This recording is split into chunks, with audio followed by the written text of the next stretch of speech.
This is Andy Purewal for Boxing Social in association with Betfred, and I'm delighted to be joined by Isaac Chamberlain over Zoom. Isaac, how are you doing? What's up? What's up? Yeah, I'm very good, thank you. That's good to hear.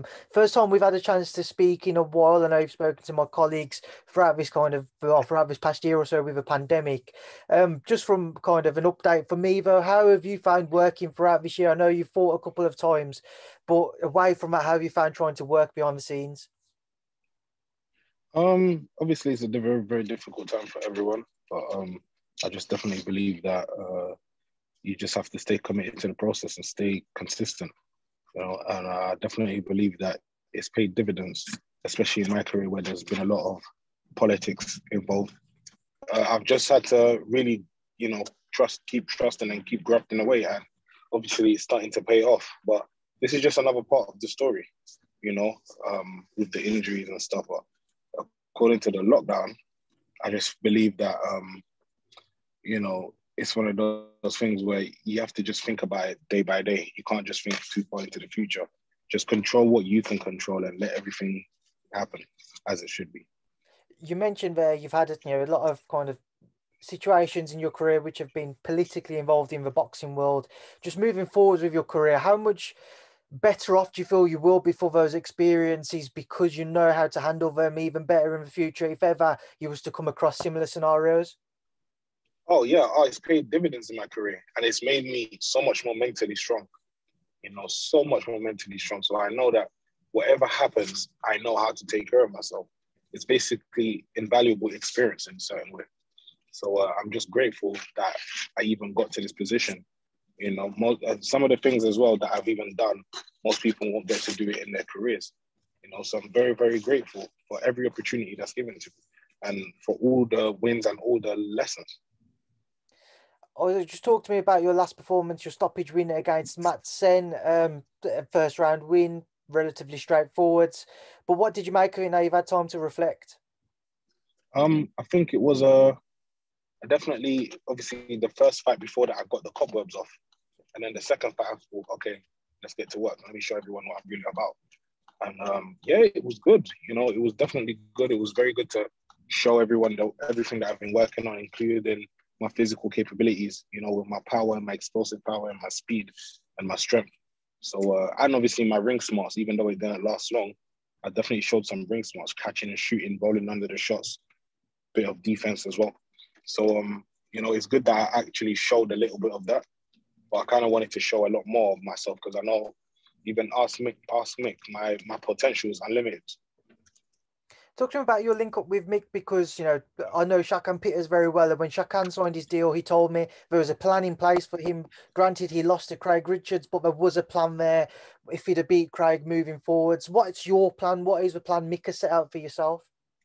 Mick's definitely set me out for world honors straight away.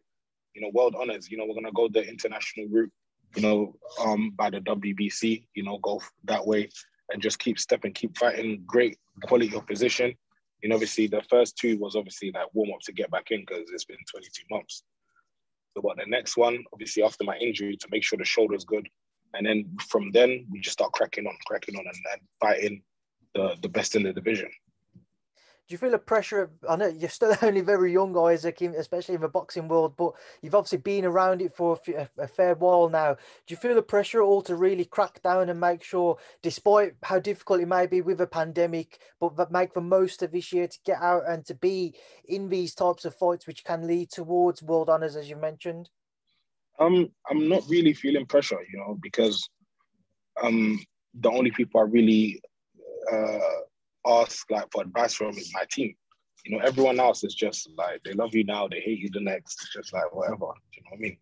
But definitely, I'm just trusting in my team. Trusting in the great team that I have, and following their advice and their criticism.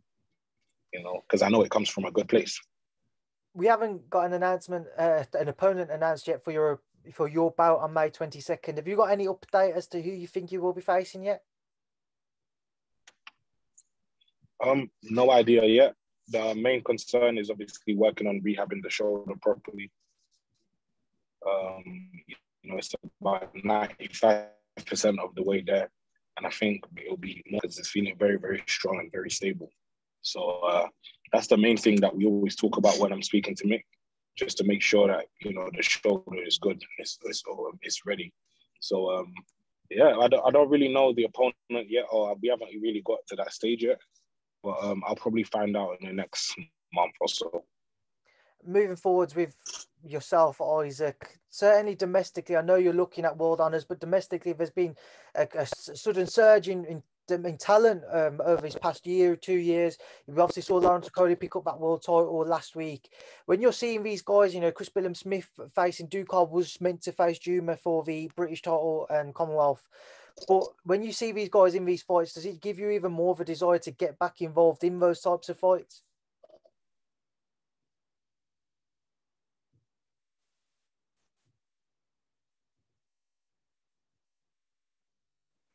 No, you know, I just story that they um basically biding my time, and you know what's meant for me will be for me. You know what I mean? And I definitely believe that. So there's no point really watching other people and being, oh, you know, it would be great to be there or great to be fighting them or whatever. You know, what's chosen for you is chosen for you. You know, all I have to do is just work hard and trust the team that I have. And you know, it's good. Like I watched those fights as fans. You know, there's some great fighters in the cruiserweight division, and they bring some exciting you know, spice to it. You know, exciting competitiveness. So it's definitely a great weight division to watch. Are there any of those guys I've mentioned, maybe like Tommy McCarthy, who holds a European belt, who down the line you see yourself facing? Obviously, Lawrence, you faced previously. Do you see the rematch happening down the line? Yeah, definitely. I really just want to focus on where Mick and the team will get me, you know, and then we can definitely think about it, you know. But I'm just really focused on whatever they say. If they want me to fight Tommy, 100% will go for it, you know. And it's all about, you know, trusting my team, because obviously they know more and they've been in the game longer than me, so they know the route that they want to take me through. Isaac, if you could kind of just suggest where you feel you are in and around kind of the boxing world at the minute. So do you feel you're above domestic? Do you feel you're a European level? Do you feel you're a world level? Where would you say you currently rank in and amongst the world of the cruiserweight scene? I mean, you know, if I didn't say I'm aspiring to be a world champion, then why am I in this sport? You know what I mean? So definitely, it's you have to have the mindset that whatever I'm doing, I'm trying to be the best in the world, 100%. So obviously, that's what I'm aiming for, and that's what I'm aspiring to be. You know, I might not be there yet, you know, but I'm working every day. Even though I'm on my way to the gym now, I'm working every day so I can, you know, show everybody that I have world class potential, which I've shown time and time and again in the gym. So you know, everybody is kind of still looking at me from, you know, 2018 when I fought Okolie and when I fought Watkins. Still that, you know, young, kind of skinny peanut head. All I had was a lot of heart, you know. But there's a lot more. That a lot of things have changed, you know. I'm more emotionally mature in my approach to boxing and my approach to training. Um, I've changed a lot of things about myself. You know, everything is more detailed, it's more planned out. I'm really preparing myself like a world-class athlete because I'm definitely aiming to be that. Does it frustrate or does it maybe annoy you ever so, even if it's ever so slightly, when people do still maybe tag you along with the Lawrence Okolie fight, with the Luke Watkins fights from back in 2018, or does it not bother you? Or what are your thoughts It when doesn't people it do? doesn't really bother me, but it just makes me think, okay, um, they will just see, you know, they'll see with my performances, they'll see with the way I carry myself in the ring, and they'll be like, okay, this guy is definitely a person to watch, you know. And it's just I'm just grateful for all these opportunities. Honestly, I'm just grateful for it because I'll rather them judging me on things like that than not being able to fight. Do you know what I mean? So to even be doing this is a great opportunity, and I'm thankful every day. That's why I never slack in the gym. I'm never slacking in the gym. I'm always staying very, very disciplined. I'm working hard. I'm eating right. I'm doing everything right because to even do this as a sport, it's a blessing. Because many people don't do it or they kind of miss the boat. They were slacking and then they have regrets later on in their careers or when they're finished. I want to do everything right so I can say, no matter what, I tried, you know. Now, Isaac obviously is a fellow cruiserweight to him, a former opponent of his. I do just want to ask on Lawrence. What did you make of his victory last week against Krzysztof Glowacki? Yeah, it was a good fight. You know, they stuck to the game plan very, very well. And obviously they wore him down. I think Glowacki's feet were obviously, you know, too slow to get in on his reach. You know what I mean? But he kept it very, very long, kept his range, and obviously got the knockout in the 6th round, which is a good fight. What do you make of the improvements Lawrence has made since he's teamed up with Shane from going back to when you two fought to now? You know, his distance is very good. His distance is very well, but I don't think nobody's really put pressure on him to the point. You know, you can always teach someone new things, but until they really put pressure on you, and then they put you in an uncomfortable situation, that's when you'll see if the improvements have been really instilled and drilled inside of you. But so far, you know, he's made some great improvements. Lawrence said he wants to face Maris Breedis next. Do you think he's ready for Breedis? I think he's ready to take on anyone in the division simply because of his size. You know, that's a big factor for him, his size and his strength. You know, so that'll be a problem for anyone in the division. You know, but yeah, it'll definitely be a great fight for the fans. And Isaac, also got you just want to talk about his coming weekend. Obviously, White Povetkin too. Your thoughts? How does it play out? I think Dylan will cause he'll be what do you call it, revenge. I think he'll beat him now, you know, because I think he's adapted. You know, he's brought in a new guy, Lennox Lewis's trainer, old co-trainer. You know, he's brought in some new eyes to obviously work on different things. And Dylan is a person, he's very, very good at adapting. He can box, he can fight, he can go inside, he can go rough.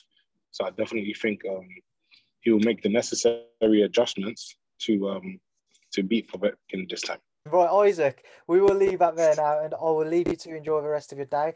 But because you are such an exciting man and a lot of people are waiting to see you back in the ring, what would you like to say to all of your fans?